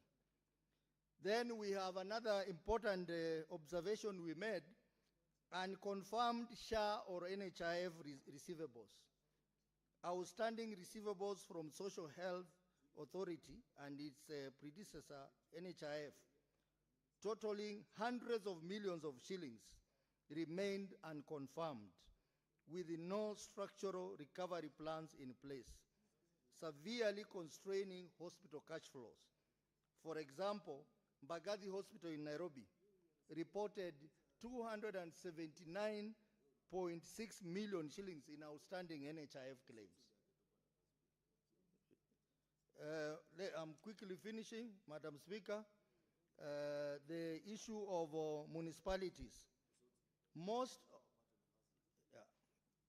The municipalities in this country, Madam Speaker, do not have autonomy.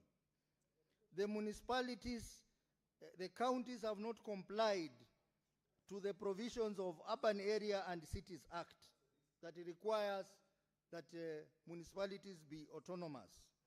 And budgets are not prepared, and basically most of the functions are controlled by the county government. In Machakos, municipalities were generated charters in 2018, but have remained underfunded and non-operational. In Narok, Kilgoris municipality did not receive any funding from the county executive during the year under review, and received a disclaimer of opinion for failing to submit a financial statement. Madam Speaker, now allow me to look at the matter of funds in the counties. Madam Speaker, can you protect me from the leader of majority? Senator Majority Leader. I am losing my flow. The special funds in our counties, Madam Speaker, is an avenue for corruption. It is in a state of despair in our counties. We have unsupported receivables for the funds. The bursary funds had a lot of problems in terms of lack of acknowledgement receipts from the institutions that benefited. We had issues of unrecoverability of loans, especially the loans that have been lent out from the so-called enterprise funds, youth fund, women fund. Most of those loans have not been paid to date in nearly all the counties. Severe underfunding. Most of the funds have now been used as sources of counties. Whenever they have problems with the disbursement of funds, they rush to county funds and they withdraw money from there irregularly without following the PFM. Non-compliance to the legal framework that exists on funds is another major problem. So, Madam Speaker, our recommendation is that the investment funds, enterprise funds, should all be abolished because they are sources of corruption, and recoverability of those loans is a major challenge. Madam Speaker, I would want members to contribute to these reports, and therefore, at this point, I would seize this opportunity so that we can allow honorable members to contribute to this very important report on our entities in counties. But generally, Madam Speaker, who is seconding? I want to recommend that the recommendations that are attached to this report, including action by EACC, should be taken seriously, and that would be the next course of action after the adoption today. I want now to call upon Senator Eddie Okech, Vice Chair, to second.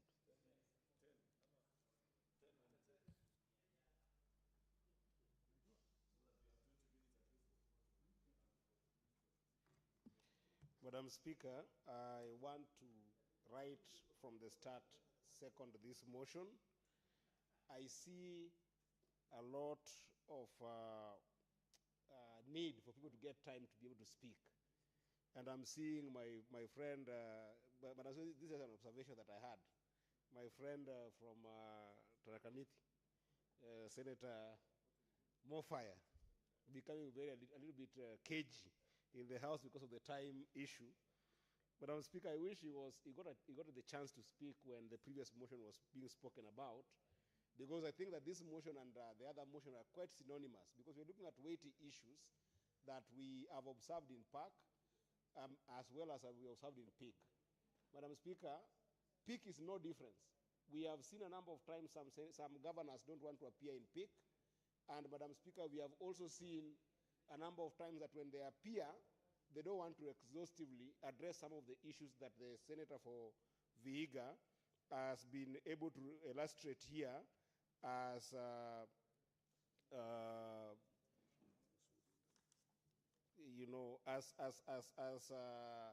as an issue, Madam Speaker. So because the report itself is exhaustive, Madam Speaker, let me take this chance as I endorse this report to say, Madam Speaker, that this issue of non-appearance before CPIC is a serious issue. And Madam Speaker, the reason why I was trying to get the attention of my friend, Senator Gataya, is because in the words of the COG chair, when the COG chair made a number of pronouncements in media representing this jamboree of a corporate body called COG, which is nowhere in the Constitution, he said, and I quote, that they deserve respect, that they deserve some respect. They want to be addressed by some serious respect as members of the COG, as governors, as excellencies. They want serious excellency addresses. But Madam Speaker, what I've observed in PIC in the course of this report is that it's not us that they want respect from. It is their own documents that do not have respect. For people who have been in PAC and PIC, some of the responses by these governors to these committees, Madam Speaker, don't deserve any respect. If you look at, for instance,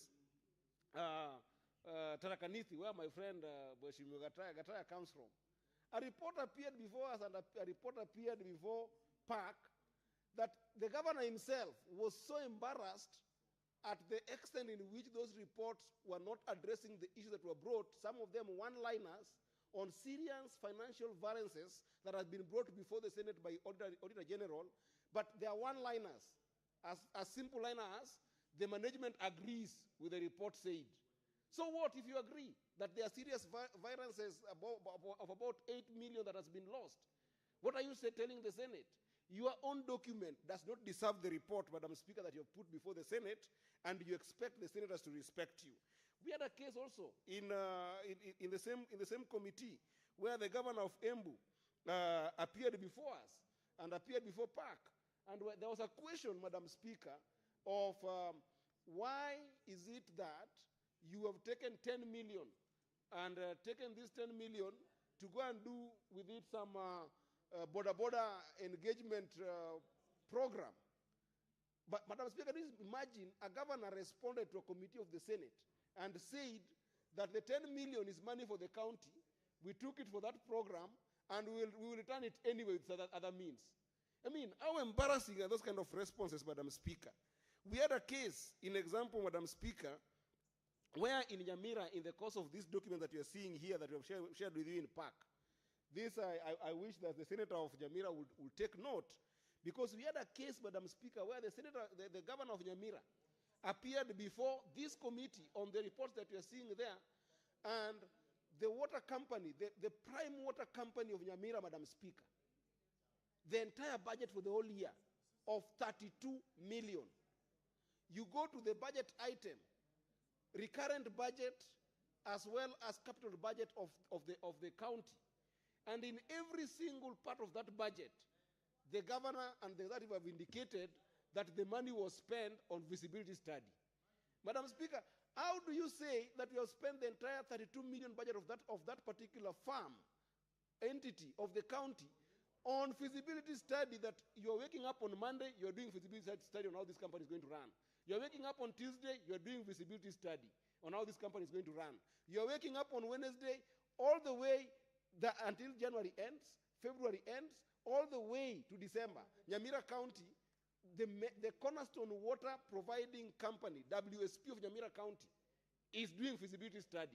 In the course of doing that feasibility study, they are not paying workers in that company. How do you want to earn my respect? How will you earn the respect of the Senate?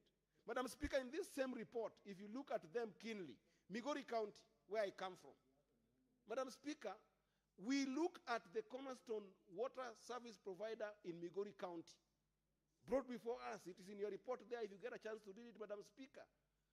For 2 years, the entire staffers of that particular entity have not been paid their salaries. Their statutory deduction have not been paid. There is no any remuneration that has been paid. There is no even domestic and subsistence travel paid to any staff member for 2 good years. Yet when they appear before us, Madam Speaker, you are told that in Migori County, those staffers of the main water service provider in Migori County, no staff is complaining. None. 25 million per year not paid to any staff, but none of them is complaining. If you are to do deductive reasoning on that kind of report, it means that if those people are comfortable, there is a way that the governor is sustaining them. Most likely, the water is being sold in Migori County, and after being sold, there is no billing that is going on. That no matter the non-revenue water of that particular entity is skyrocketing to over 50% because money is being pocketed from the water company. And you see this, Madam Speaker, in a number of indices, in a number of companies, in a number of reports, even for the FIF, Madam Speaker. You are told a case in example, again in Migori County. You find that FIF is not being implemented to the extent that 42 million has been removed from the cornerstone hospital back to CRF, and you cannot be able to account for it in Migori County, Madam Speaker. These are responses that we have read in CPIC that makes me wonder, why then would governors demand respect? Demand to be addressed with respect from the chair of PAC, Senator Kajwang. Demand to be addressed by respect from the chair of PIC, Senator Osotsi. We don't create respect. You earn it by responding to the Auditor General's report, one, by your presence. Number 2, by the depth of the responses they give to the Auditor General reports that the senators are reviewing. Very quickly, Madam Speaker, because of time, I want to give my colleagues also time to speak. I think I must add my voice, Madam Speaker, that on the basis of these 2 watchdog committees, the committee reports from PAC and the committee reports from PIC, where we find there is serious gross violation of the Constitution through audited queries, Madam Speaker, where we find that there is adverse mentions of these governors wasting money, I want to urge this House, and I hope Senator Cheriot will listen as the majority of this House. Why can't we follow those kind of report with a substantive motion and indicate that those governors are unfit for office? And those motions, Madam Speaker, could actually have an overreaching effect. Because I know we are throwing our hands and saying, oh, let us recommend this thing to EACC, they will take their role. But we are a house of record, Madam Speaker. A motion established in this house declaring those governors unfit for office, therefore need to be removed, is a substantive motion, Madam Speaker. It is a motion that could lead, if not for MCS who are courageous to take upon themselves the responsibility of impeaching those governors, it could also help that in the next coming election, such document can be used by EACC to get those people out of office, Madam Speaker, so that they can be able to stop plumbering resources. They can be able to stop embezzling resources, Madam Speaker. I also want to recommend very quickly, under 1 minute, that because I have seen a number of these counties, Madam Speaker, and I'll table a part of the report here from myself, Madam Speaker, so that you can see a number of counties that have just refused to appear, even in CPIC. It's not only a problem in PIC. We have got a number of, yes, I do have a number of counties here that just refused to appear. Tana River County executive did not appear before PIC, before PIC, for some excuses. Some have just appeared once, and I can mention them very quickly, and then refused to appear on a number of reports that we have put here. But some appear, and should I name them? Do I have the time? Very quickly, Madam Speaker, there are a number of them here. I'll just table this because there are a number of them even that appeared, and Madam Speaker, they did not respond at all to some questions. A case in example is Samburu, appeared with both diverse and disclaimer of opinion on water companies in Samburu, yet he did not just respond at all to those questions. Madam Speaker, can you imagine a governor appearing before you and telling you that he came with the staffers of that particular company to Nairobi? Upon reaching Nairobi, they disappeared on him. Their phones are off. He's calling the MD of the water company, is off. He's calling the staffers, they are off. Madam Speaker, it's a big joke. We must be able to handle these governors with the same kind of rude attitude towards the people of Kenya that they are handling them, Madam Speaker. Lastly, Madam Speaker, the very last one. It is important to mention that in our committee in CPIC, we always have EACC sitting among ourselves.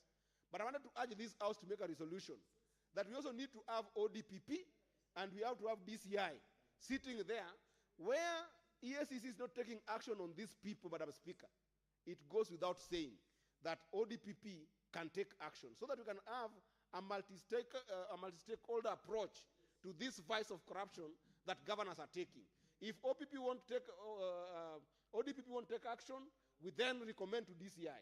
If DCI won't take action, we recommend to EACC. Where all of them have failed, let's come and do a substantive motion in this House that those people are unfit for the office.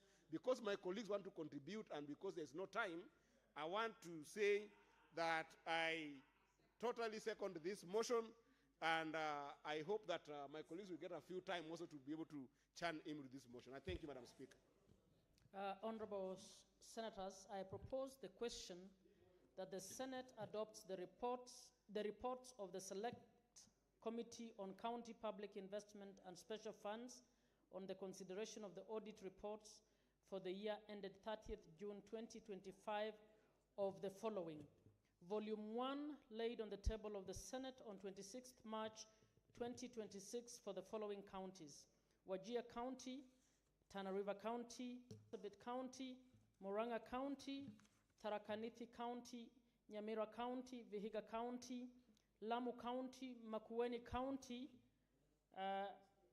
as per the order paper. Volume 2 laid on the table of the Senate on 31st March 2026 for the following county entities: Kajiado County, Kiambu County, Homa Bay County, Migori County, Kisii County, Machakos